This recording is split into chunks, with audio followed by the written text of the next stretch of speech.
Welcome back to our conversation with the mayor of Salem, Kim Driscoll. And Mayor, the U.S. Attorney's Office has issued subpoenas to a number of communities around the state, including yours, yes, looking for documents pertaining to these host community agreements with marijuana retailers, apparently because in a number of cases, the retailers have gone above and beyond what's legally required of them, making donations to local charities, et cetera, et cetera. And of course, there's the case of the Fall River mayor who's under indictment for allegedly shaking bribes out of these retailers. What do you make of this?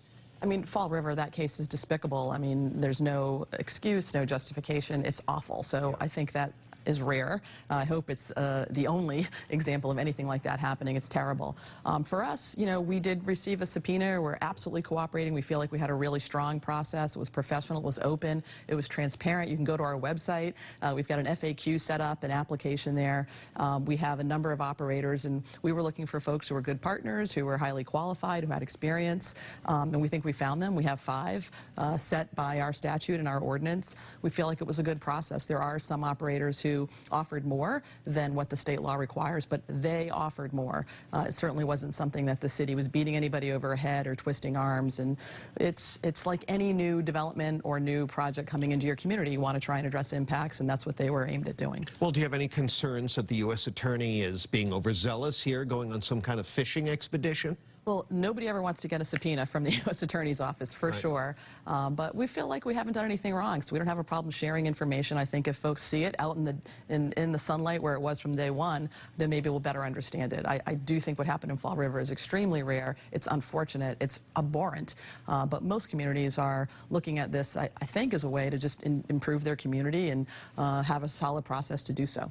You know, we were talking beforehand about how, you know, I love visiting Salem, great museums there and restaurants and so forth, but that I don't come as often as I might because you can't get there from here. And you were very gracious and smiled and laughed, although I'm sure you're sick of hearing that. But look, it's not just Salem. No. Everywhere the traffic is a nightmare. What's the one thing Beacon Hill could do that would make your life easier as far as traffic and congestion goes? Yeah, I mean, we do say in Salem, hard to get to, but worth it. Yeah, okay. But I think there needs to be a sense of urgency. There's not going to be one silver bullet to tackle transportation. We need to think about how we use public transit. We need to think about how we link communities together.